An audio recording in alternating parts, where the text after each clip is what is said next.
Ok. Nous allons lire Apocalypse 8, versets 1 à 13. Nous allons nous lever pour la lecture. Apocalypse 8, 1 à 13. Alors, je vais lire au nom de Jésus. Amen.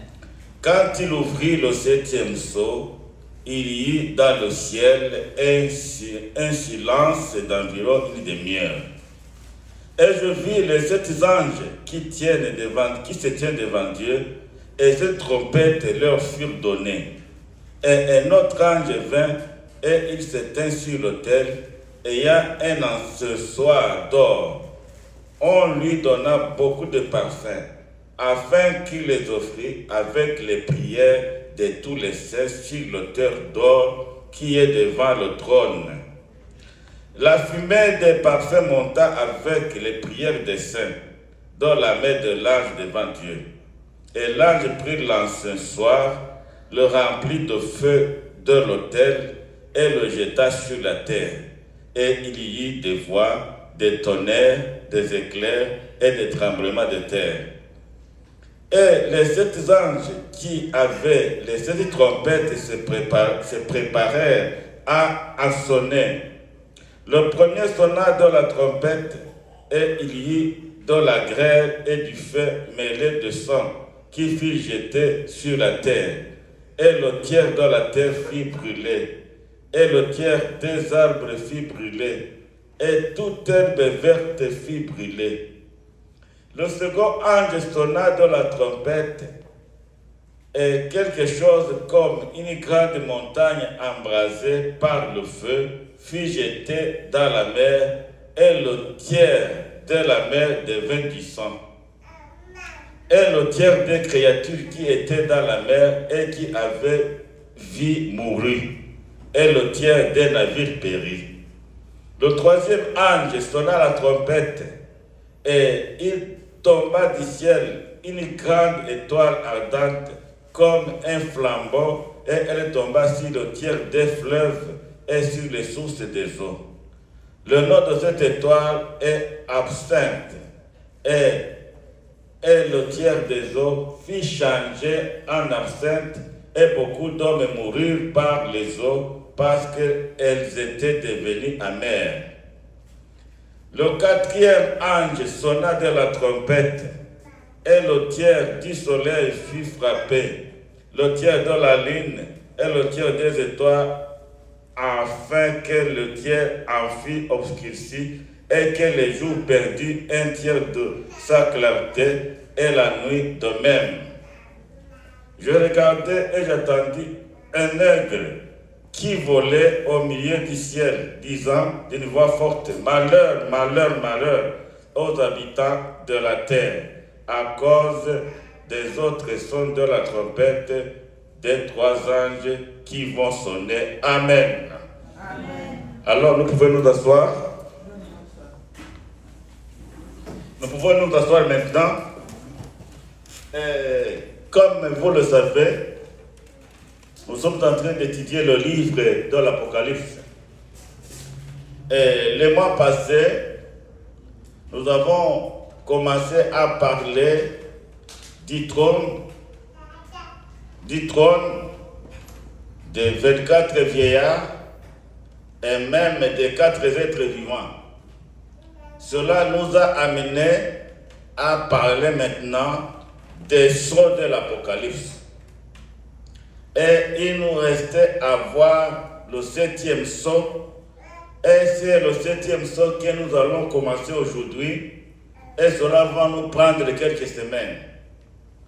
Normalement, le 7e sceau est très important parce que c'est le 7e sceau qui ouvre les 7 trompettes qui va entraîner avec elle des grands fléaux qui vont bouleverser la terre.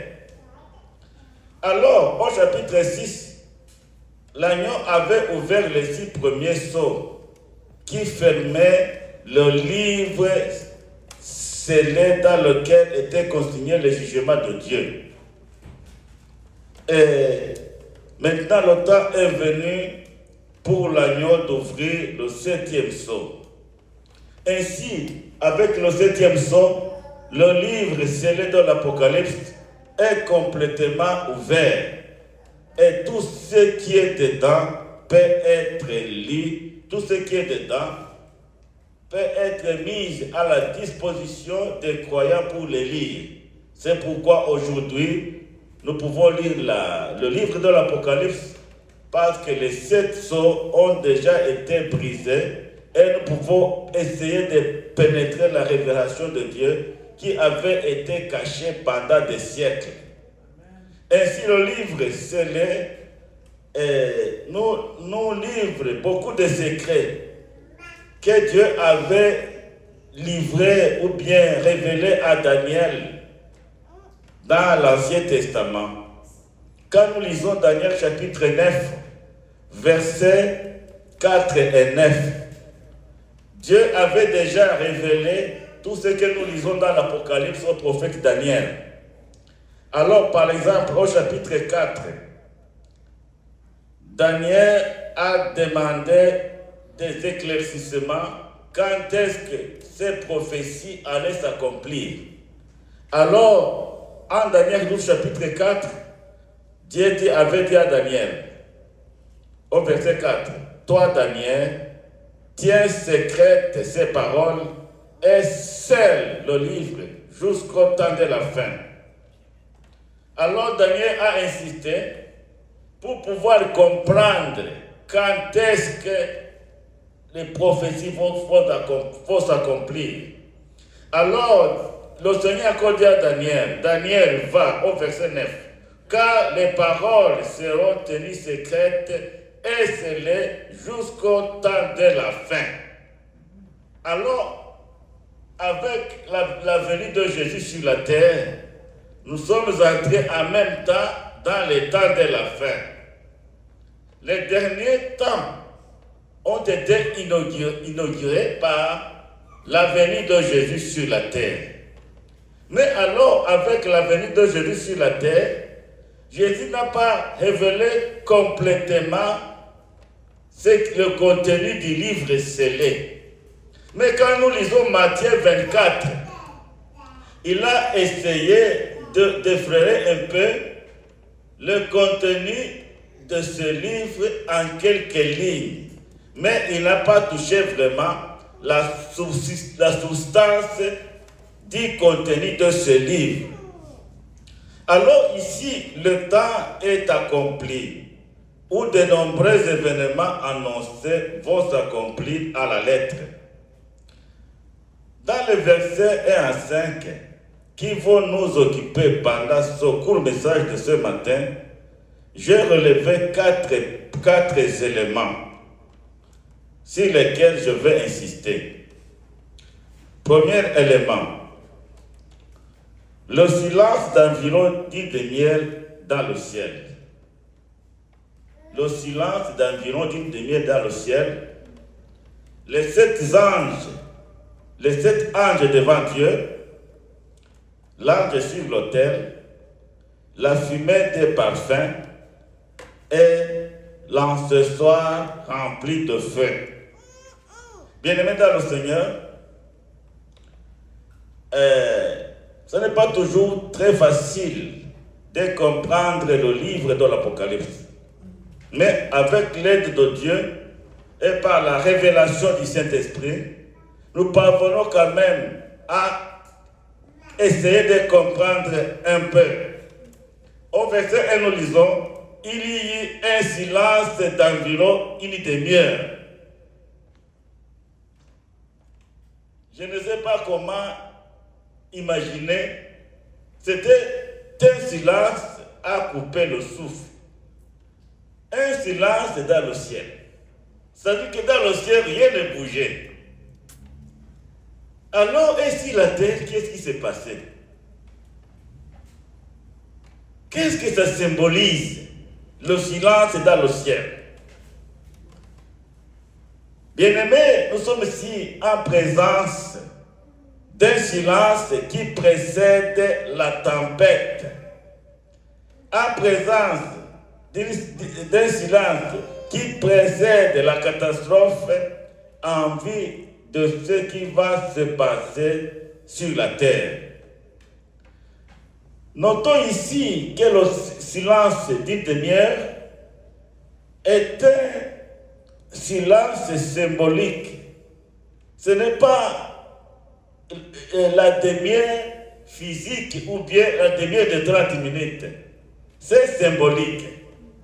C'est la première notion à comprendre. Le silence dit demi-heure peut s'attendre même sur plus de 10 ans, même sur plus de 50 ans. Alléluia. Amen. Comprenons de cette façon. Le silence dit demi-heure devant Dieu, pour nous autres humains, ça veut s'étendre sur un certain temps. C'est pourquoi dans la pensée de Dieu, ou bien dans la façon de voir de Dieu, Jésus disait souvent, je viens bientôt.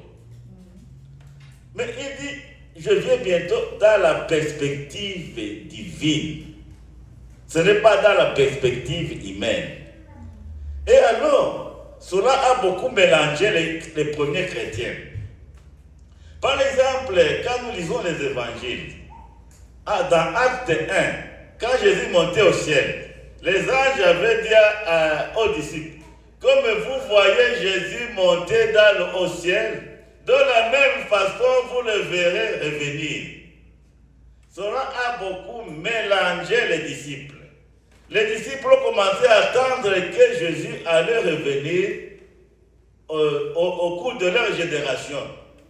Les disciples, certains disciples croyaient qu'ils allaient voir Jésus revenir. Mais c'était la perspective humaine. Mais aussi les anges ne comprenaient pas la situation. Parce que si les anges avaient compris la révélation de Dieu, la prophétie, les anges allaient dire seulement allez et attendez. Mais ils ont induit les disciples en erreur en leur disant, comme vous le voyez monter, de la même manière vous le verrez arriver. Alors cela a poussé maintenant les disciples de Jérusalem d'aller vendre tout ce qu'ils possédaient. Ceux qui avaient des parcelles ont commencé à vendre les parcelles. Ceux qui avaient des maisons ont commencé à vendre des maisons. Parce que Jésus allait revenir bientôt. Alors, ça a pris beaucoup de temps pour que les chrétiens de la première église puissent commencer à bien comprendre la révélation. Alors, c'est l'apôtre Pierre qui va rectifier. Il va dire, un jour pour Dieu, c'est 1000 ans pour les hommes. Alors, en parlant de cette notion, et surtout je voudrais me faire aider des mathématiciens, si un jour pour Dieu égale 1000 ans pour nous, alors quel peut valoir une demi-heure dans la perspective de Dieu? Et alors, c'est seulement une façon seulement de vous dire que le silence d'une demi-heure, c'est très long. C'est pourquoi quand Dieu dit, Jésus dit, je viens bientôt, et beaucoup se sont fatigués. Parce que souvent nous pensons comme des êtres humains. Nous n'entrons pas dans la perspective de la pensée de Dieu. Mais alors, depuis que Jésus a dit je viens bientôt, alors il y a déjà plus de 2000 ans qui sont déjà écoulés. Mais soyons sûrs, cette fois-ci, il vient. Amen. Ce n'est pas pour vous faire peur, mais cette fois-ci, il vient. Parce que tous les signes avant-couleurs du retour du Christ sont déjà accomplis. Tous les signes se sont déjà accomplis sous nos yeux. Et nous n'arrivons pas à comprendre. Nous croyons que les choses continueront comme ils étaient dès le commencement. Je voudrais vous exhorter à nous réveiller. Jésus vient bientôt. Amen. est le comble et que nous ne savons ni le jour ni l'heure. Jésus peut revenir pendant que nous dormons. Jésus peut revenir pendant que nous nous réveillons, bien pendant la journée, au moment où nous sommes très occupés dans nos activités. Ce qui est important, en ce qui concerne l'attente du Seigneur, nous devons toujours être prêts. Ne nous embrouillons pas dans des affaires et dans des distractions de ce monde. Parce que le diable veut nous endormir. Et il parvient à nous endormir et à nous distraire avec des choses qui n'ont pas beaucoup d'importance, qui ne valent pas la peine. Mais je voudrais nous inviter ce matin pour dire encore une fois, et ce n'est pas la première fois que je vous dis ça, il vient bientôt. Alors nous avons vu les 6 sceaux du livre scellé qui ont été brisés simultanément. Et à chaque occasion qu'il brisait un sceau, il y a des événements horribles qui se passaient sur la terre. Alors maintenant, nous sommes au dernier sceau. Je ne sais pas si vous me comprenez. Premier saut, deuxième saut, troisième saut, quatrième saut, cinquième saut, sixième saut. Alors vous voyez que nous atteignons maintenant le paroxysme et le dernier saut qui va être brisé, c'est le 7e saut qui va comporter les 7 trompettes.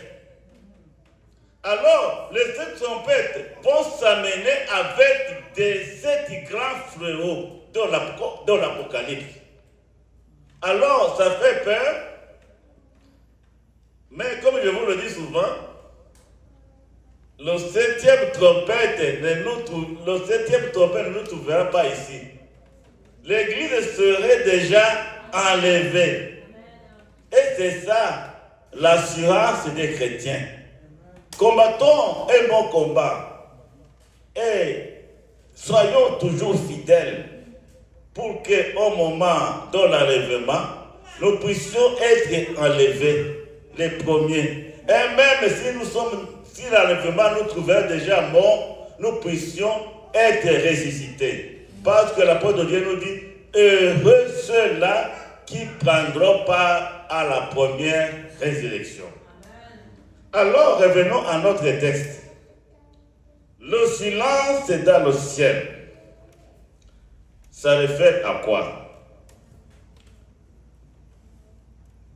Comme je vous disais, cette notion de silence dans le ciel se réfère à une indication symbolique qui indique un court temps dans la pensée de Dieu, mais un temps qui peut s'étendre sur un certain nombre d'années dans notre logique humaine et dans notre perspective humaine. C'est le temps de dernier appel à la repentance en vue de sauver quelques gens qui sont restés distraits au moment de l'enlèvement de l'Église.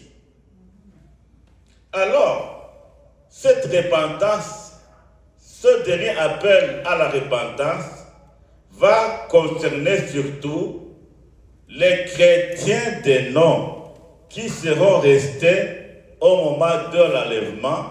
Alors, ce sont ces chrétiens des noms qui auront passé par la grande tribulation, qui vont bénéficier de ce moment-là, de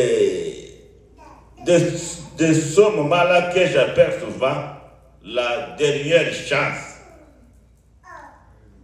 Bien-aimés, le jugement du 7e sceau du 6e sceau n'avait pas apporté la repentance. C'est pourquoi Dieu accorde encore un tas court, un tas de grâce à l'humanité incrédule. Alors, c'était temps de grâce Dieu aime le monde et il continue à aimer le monde. Il nous aime aussi aujourd'hui. Mais je voudrais dire une chose très importante ici, que chacun va retenir, même si nous allons quitter ici, c'est que Dieu accorde à tout et chacun un temps. Ça c'est très important. Alors, Dieu nous accorde à chacun une demi-heure.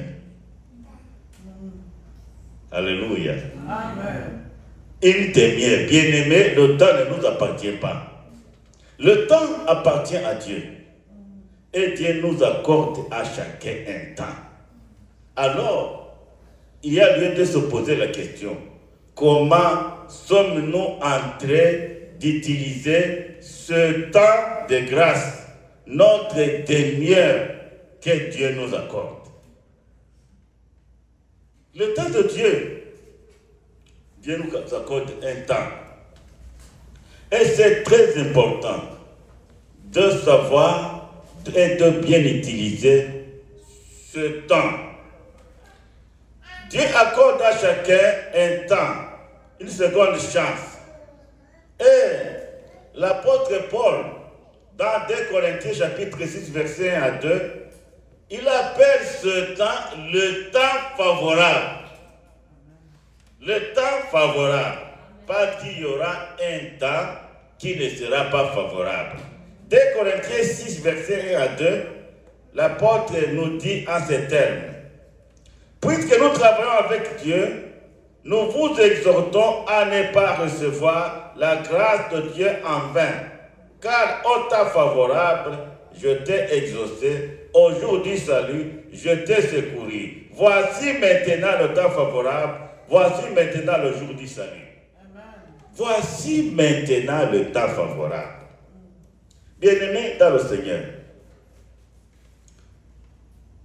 aujourd'hui, c'est le temps favorable. Nous ne devons pas attendre que nous commencions à traverser des situations difficiles pour pouvoir maintenant commencer à crier à Dieu. Vous savez, souvent nous nous rappelons de Dieu lorsque nous sommes tenaillés par des problèmes, lorsque nous traversons des situations difficiles. C'est là où nous nous souvenons de Dieu. C'est là où nous commençons à appeler Dieu. Oh Dieu, viens au secours. Mais même si Dieu peut venir vous secourir, quelque temps après vous allez oublier. Et vous retournez dans vos affaires. Le temps favorable, c'est aujourd'hui. Bien-aimés, Dieu nous accorde tout et chacun un temps.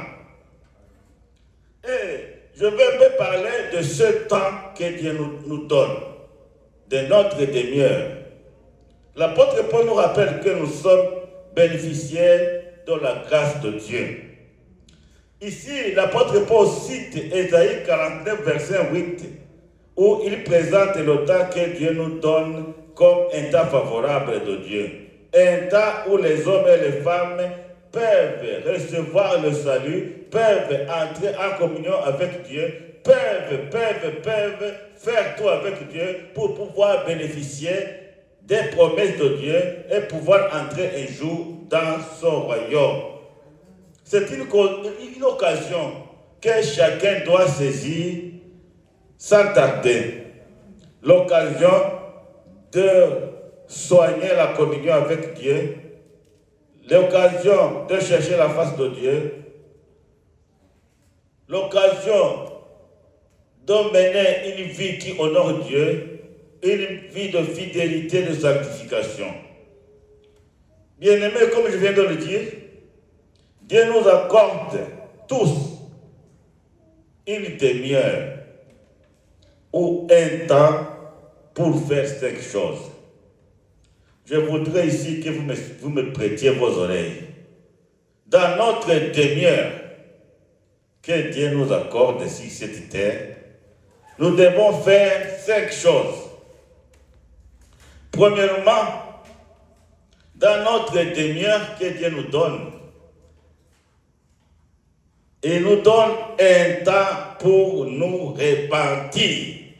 Amen. Alléluia. Amen. Dans notre demi-heure, chacun doit se repentir.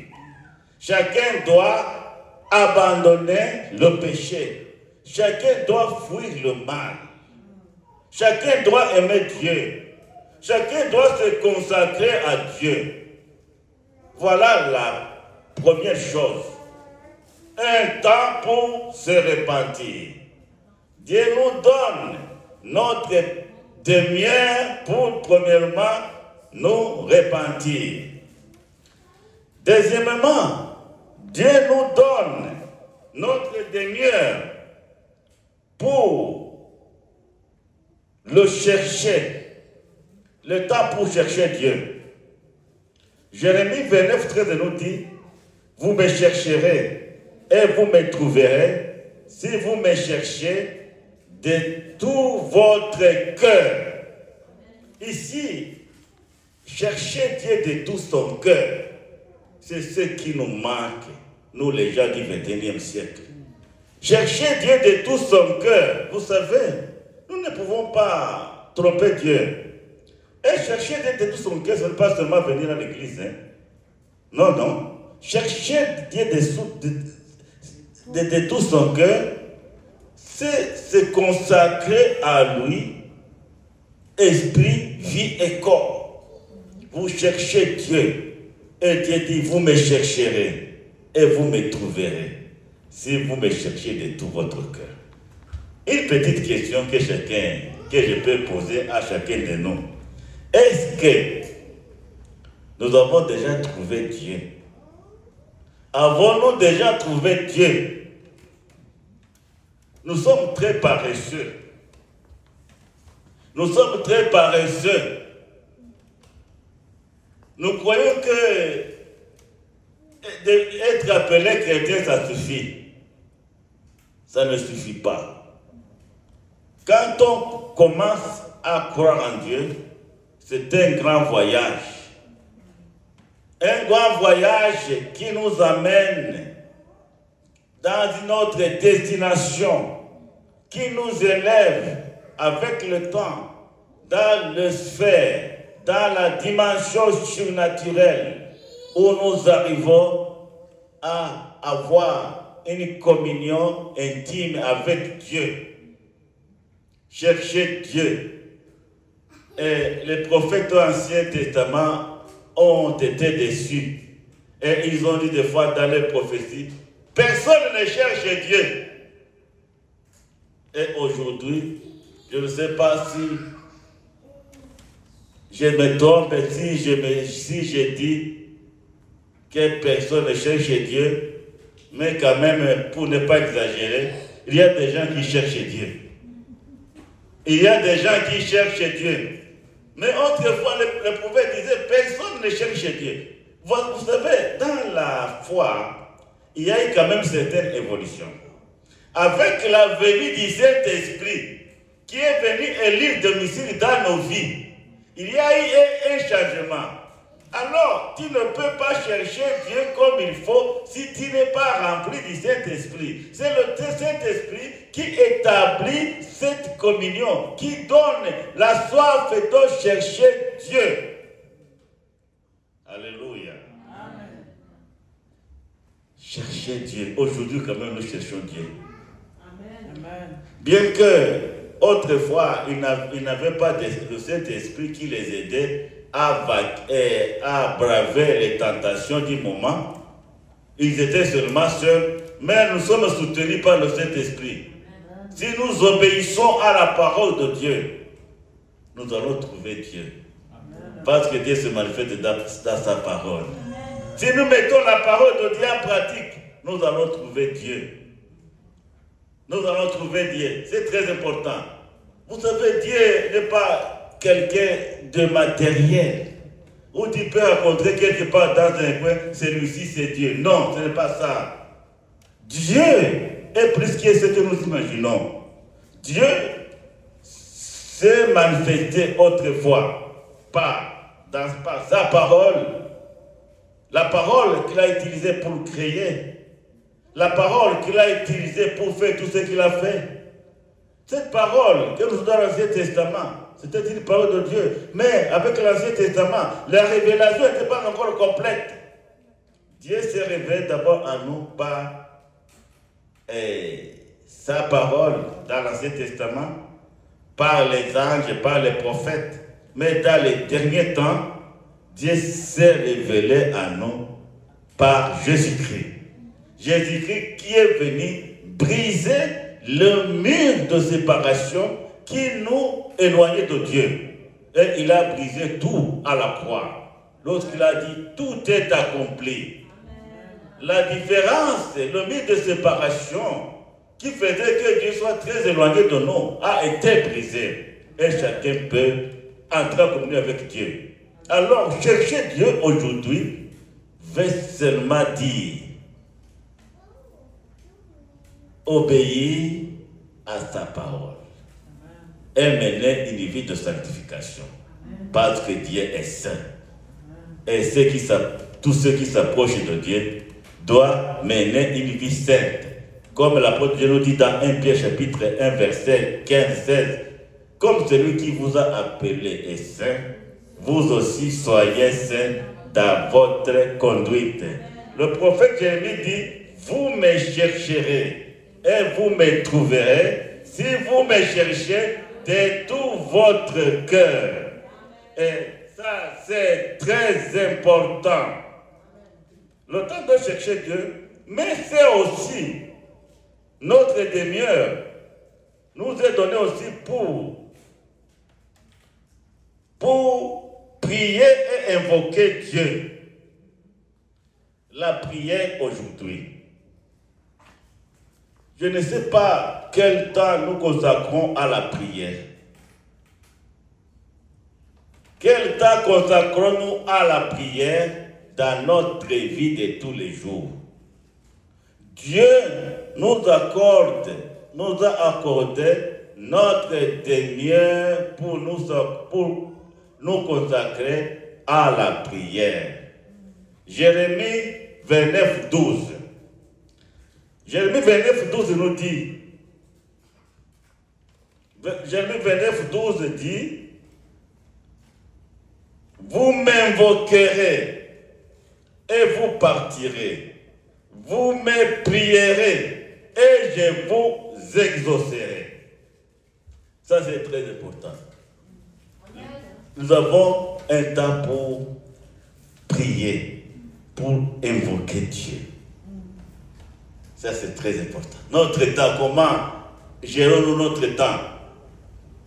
Et d'ailleurs, ce n'est pas notre temps, nous nous trompons, nous sommes des menteurs. Ce n'est pas ton temps, c'est le temps de Dieu que Dieu nous prête. Une demi-heure pour entrer en communion avec lui par le biais de la prière et par le biais de l'invocation.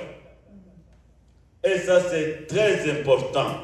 Nous devons le savoir. Encore, il nous donne notre demi-heure pour servir le Seigneur. Dans le court laps de temps qu'il nous donne, nous devons nous consacrer à l'œuvre du Seigneur. Nous devons servir le Seigneur et le servir de tout notre cœur. Et ça, c'est très important. Un passage biblique, Éphésiens chapitre 2, verset 10. Éphésiens chapitre 2, verset 10 nous dit, car nous sommes son ouvrage, ayant été créés en Jésus-Christ pour de bonnes œuvres que Dieu a préparées d'avance afin que nous les pratiquions. Amen. Nous sommes son ouvrage. Je dis que tu n'as pas bien dormi. Nous sommes son ouvrage. C'est la première chose. Nous sommes l'ouvrage de Dieu. Et il nous a préparés d'avance en Jésus-Christ pour de bonnes œuvres afin que nous les pratiquions. Bien-aimés dans le Seigneur, c'est ça notre mission. Pratiquer les bonnes œuvres qui honorent le Seigneur. Pratiquer les bonnes œuvres, pas pour nous, mais pour le Seigneur, pour honorer le Seigneur, pour investir dans les projets du royaume de Dieu. Et ces bonnes œuvres ne sont pas nos bonnes œuvres. Ce sont des bonnes œuvres que Dieu a préparées d'avance. Nous devons alors accepter d'entrer dans le programme de Dieu.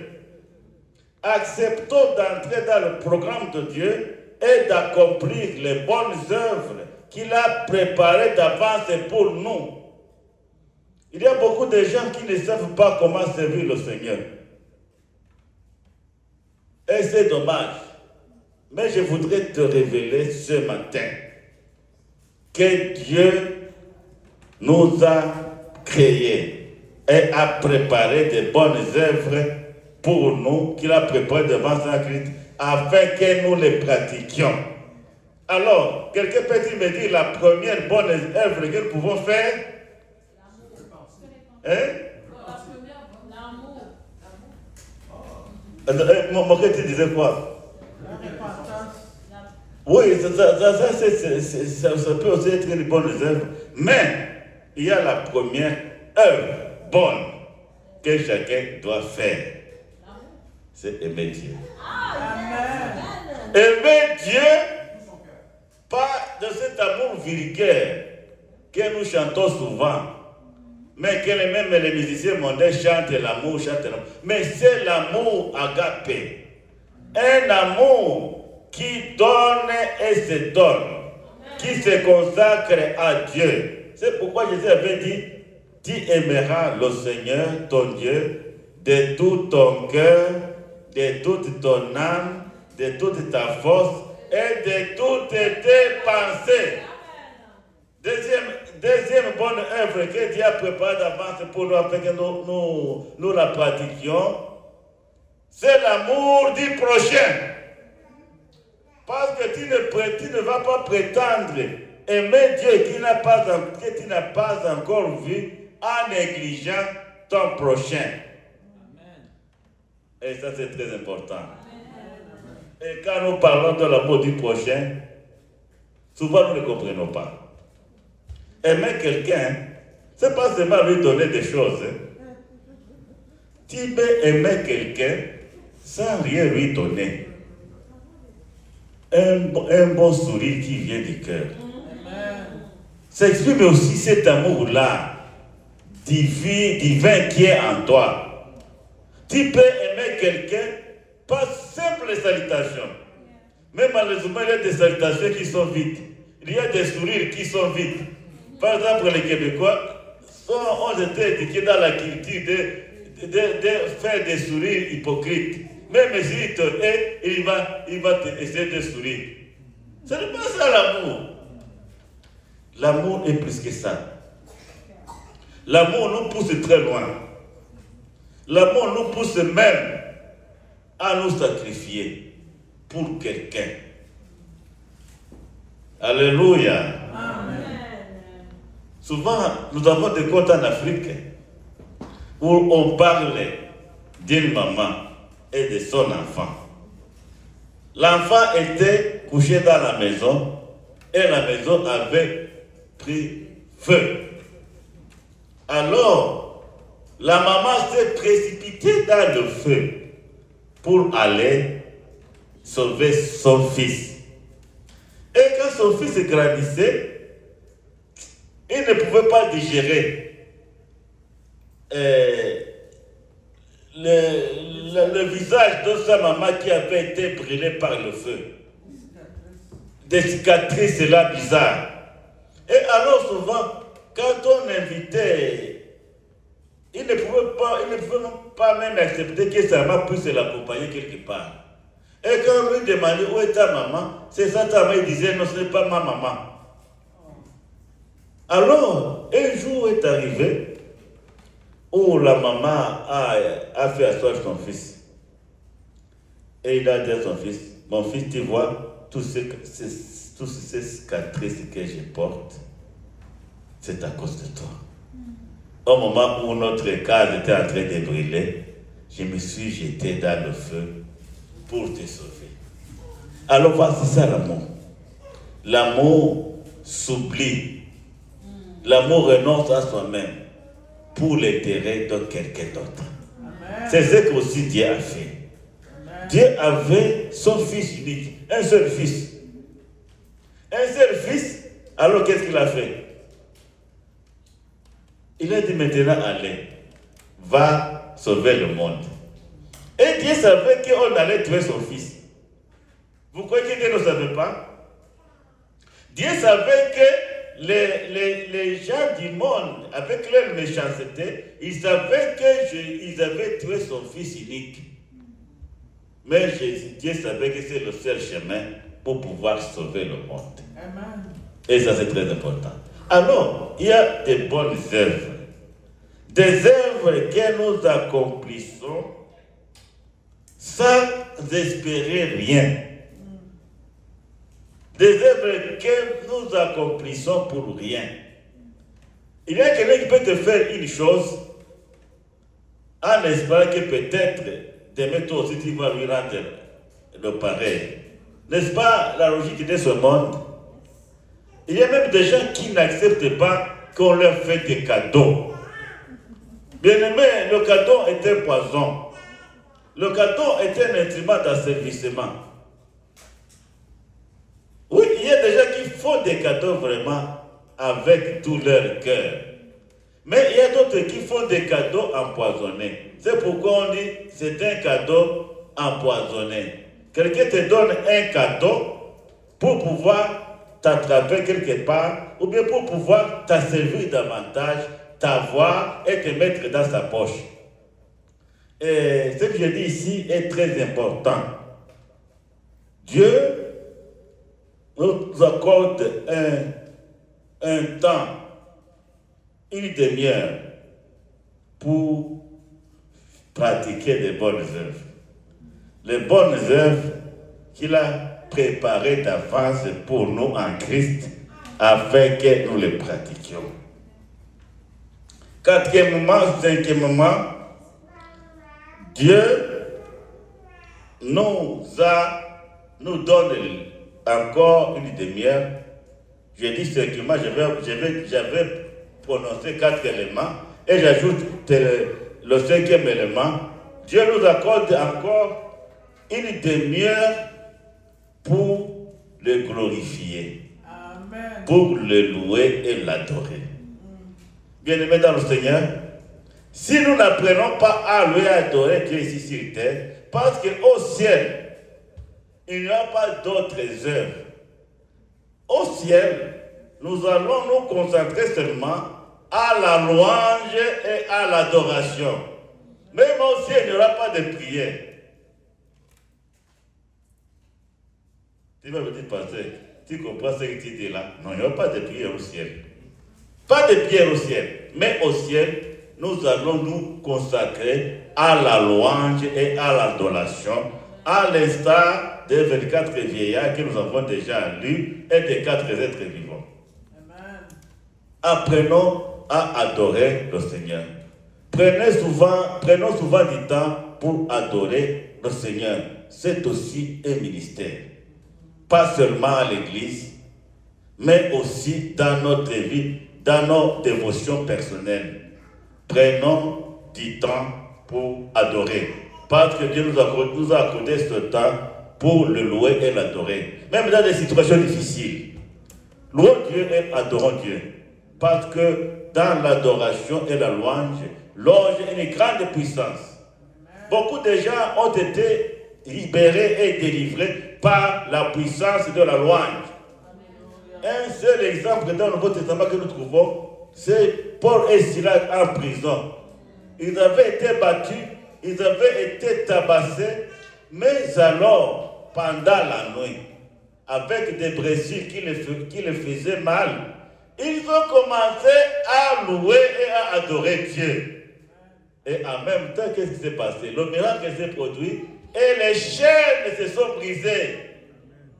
La puissance de la louange. Vous savez, quand nous louons, nous attirons la présence de Dieu. Parce que comme nous le lisons dans la Bible, Dieu vit dans la louange de ses enfants. Quand nous commençons à louer avec les cœurs bien disposés, avec les cœurs purs, Dieu se manifeste. Peut-être qu'il ne faut pas le voir avec nos propres yeux, mais Dieu vit dans la louange de ses enfants. C'est pourquoi Dieu aussi nous accorde un temps, une demi-heure pour le louer et l'adorer. Bien-aimés dans le Seigneur, je vais ajouter un sixième élément. Dieu nous accorde encore un temps pour nous consacrer à lui. Se consacrer à Dieu. Et quand on se consacre à Dieu, et on lui consacre aussi tout ce qu'on a. Tu ne peux pas me dire que tu te consacres à Dieu en laissant tes richesses à côté. Nous ne sommes pas riches ici, mais nous sommes aussi riches. Consacrons-nous à Dieu avec tout ce que nous avons, avec tout ce que nous portons, avec nous. Consacrons-nous à Dieu complètement. Et ce que nous devons d'abord consacrer à Dieu, c'est notre cœur. Dieu veut d'abord notre cœur.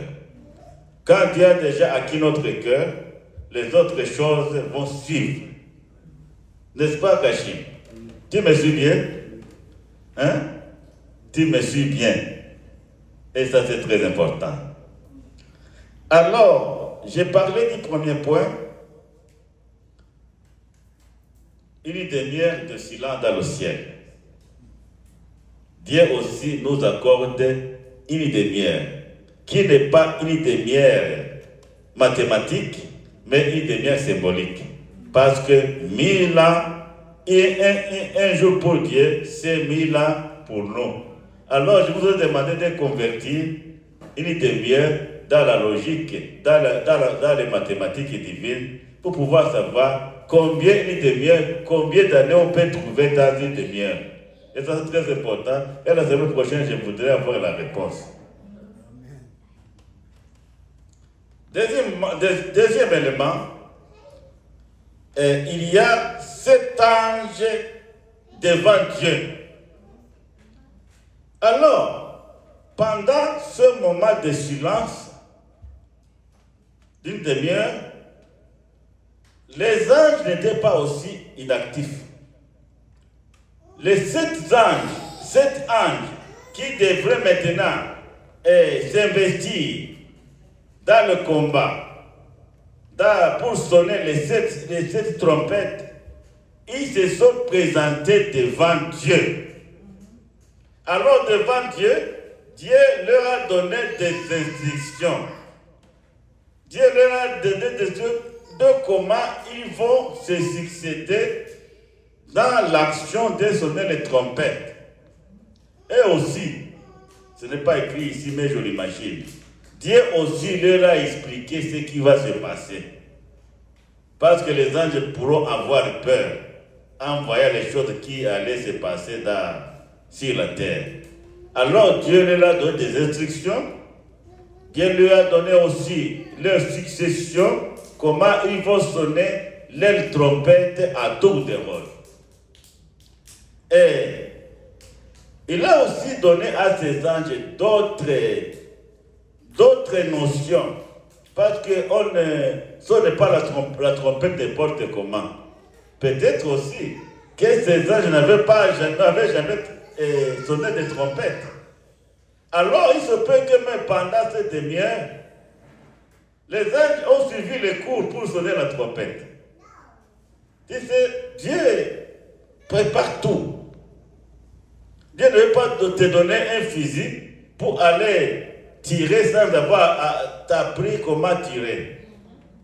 Alors, la demi-heure de silence au ciel, c'était pour bien rôder, bien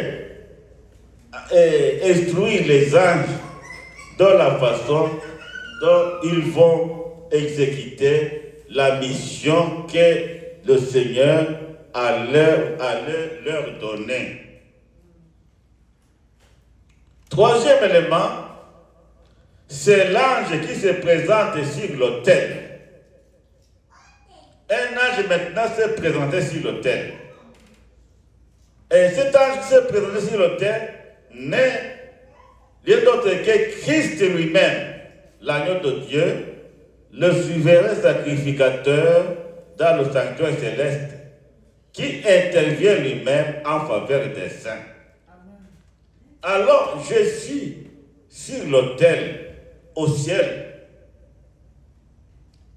se présente comme un souverain sacrificateur. Pour les saints, en faveur des saints. Mais lesquels saints? L'Église sera déjà enlevée. Mais il va intervenir en faveur des saints, des croyants de la grande tribulation. Nous devons bien comprendre des notions pareilles. Jésus intervient comme souverain sacrificateur dans le sanctuaire céleste. Il intervient en faveur de qui? En faveur des saints dans la grande tribulation. Alors, qu'est-ce qu'il fait? Il prend beaucoup de parfums afin qu'il les offre avec des prières. Alors, ici, Jésus prend beaucoup de parfums pour les offrir avec les prières. Et ici, le parfum parle d'une odeur agréable dégagée par sa personne et son œuvre. Alors ici, Christ va canaliser les prières des saints dans la grande tribulation. Parce que à ce moment, le Saint-Esprit ne sera pas en train de fonctionner sur la terre. Normalement, pour nous, c'est le Saint-Esprit qui nous dirige, qui canalise nos prières.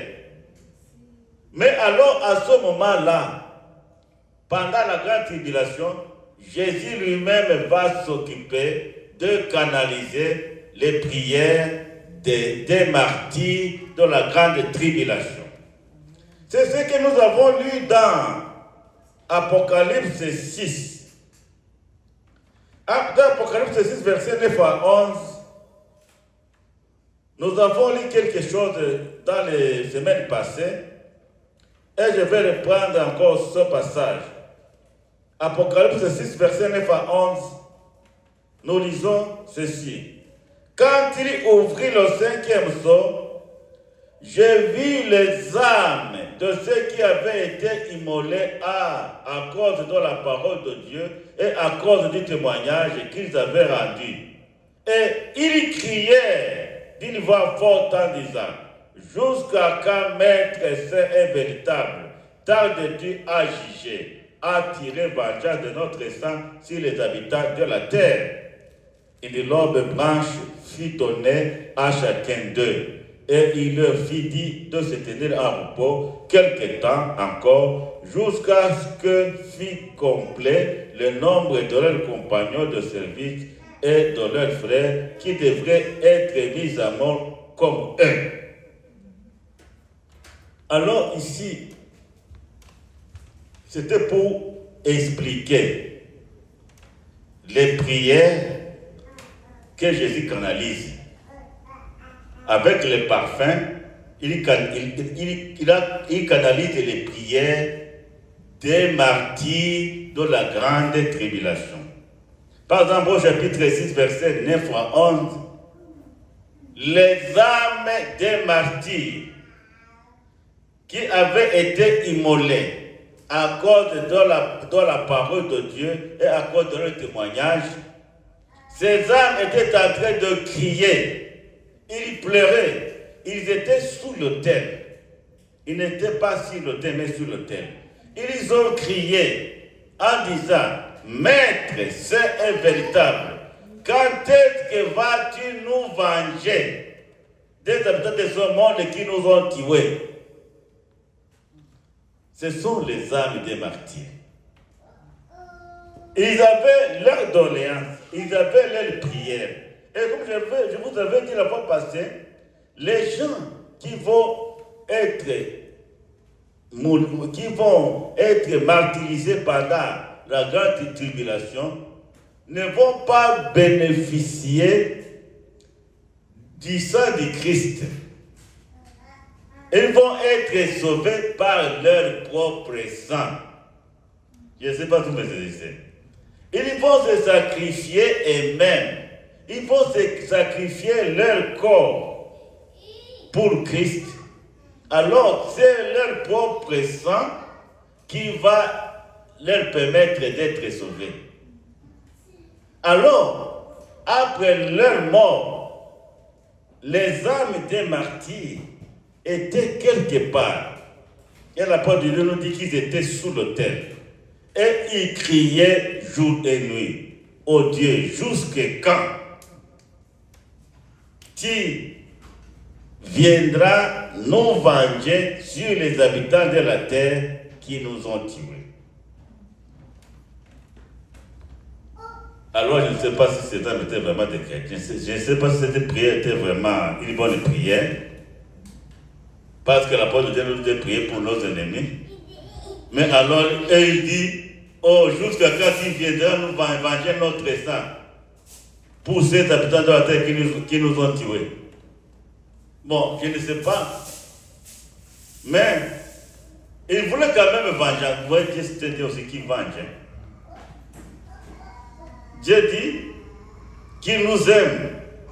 Il nous fait miséricorde jusqu'à 1000 générations. Mais il porte vengeance à ceux qui ne l'aiment pas jusqu'à des milliers de générations. Même cette vengeance arrive même sur leurs enfants. Non, c'était dans l'Ancien Testament. Mais dans le Nouveau Testament, ce n'est plus actuel. Mais les âmes des martyrs ont crié et demandé vengeance. Alors, qu'est-ce que le Seigneur a fait? Le Seigneur leur a accordé de chacun une robe blanche pour les soulager. Et leur dit, restez en repos, jusqu'à ce que d'autres, vos frères aussi, qui vont aussi être tués, puissent aussi venir. C'est là où vous allez voir ce que je vais faire.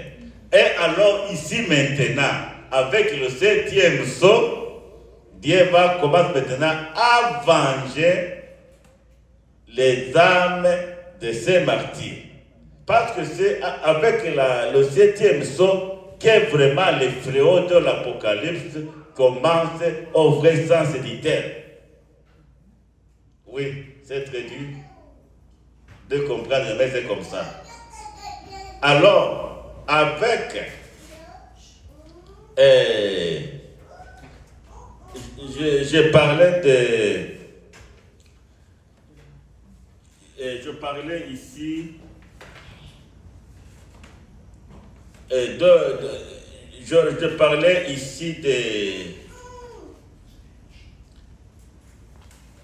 de Christ, de l'ange qui se présente sur l'autel. Et c'est ce que je viens de vous expliquer, qui se présente sur l'autel pour prendre en compte des prières de ces martyrs de la grande tribulation, pour les canaliser et les faire parvenir en destination. Et le dernier point de notre message, c'est l'encensoir rempli de feu. Quand l'ange avait fini de prier, alors qu'est-ce qu'il a fait? Avec l'encensoir vide, qu'est-ce qu'il a fait? Il est monté à l'autel. Il a rempli l'encensoir du feu de l'autel et il l'a jeté sur la terre comme un signal d'envoi pour commencer à sonner les trompettes. Il a jeté le feu sur la terre et en même temps, le premier ange a sonné sa trompette. Et les choses et les bouleversements de tout genre ont commencé à se manifester sur la terre. La semaine prochaine, nous allons parler des trompettes. Ici, c'était simplement comme introduction.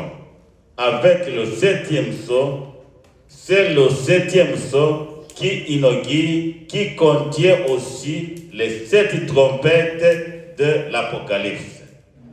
Bien-aimés, que Dieu nous bénisse. Je voudrais que vous reteniez pas tout ce que j'ai dit. Je voudrais que vous reteniez, que nous retenions seulement pour aujourd'hui la demi-heure de silence. La demi-heure de silence. Avec les 5 ou 6 choses que nous devons faire pendant notre demi-heure de silence en attendant que nous puissions être enlevés en tant que corps du Christ. J'ai parlé de beaucoup de choses, alors je voudrais seulement que chacun comprenne que Dieu accorde à tout un chacun une demi-heure, un temps symbolique où nous devons nous amender. Faire combien de choses? 6 choses. Où nous devons nous repentir, où nous devons chercher Dieu, où nous devons invoquer, prier, invoquer Dieu, où nous devons où nous devons servir. Avec Éphésiens chapitre 2 verset 10, et enfin où nous devons le louer et l'adorer. Que Dieu nous bénisse. Amen. L'autre qui était où? Avec trop de sommeil comme ça. Ok, Dieu te bénisse quand même. C'est lui qui dormait. Éternel Dieu Tout-Puissant, te disons merci pour ce moment que nous venons de passer en ta présence. Te disons merci pour ta parole. Je te dis personnellement merci pour mes frères et ceux qui sont venus te louer, t'adorer aujourd'hui. Il y en a ceux qui ne sont pas arrivés. Ils ont leur motif. Mais nous espérons que peut-être la fois prochaine, ils pourront arriver. Oh Éternel, te disons merci pour tout ce que tu fais pour nous. Il y a des réalités dans ta parole que nous n'arrivons pas à saisir et à appréhender. Mais grâce à la puissance de cet esprit, nous essayons quand même de comprendre en partie. Oui, il ne faut pas tout comprendre, parce que comme l'avait dit l'apôtre Paul, nous comprenons en partie. Il y a la partie là que nous ne comprenons pas, ça vous reste vous-même. Vous avez un temps pour nous révéler si nous ne comprenons pas aujourd'hui. Au nom de Jésus. Amen. Amen.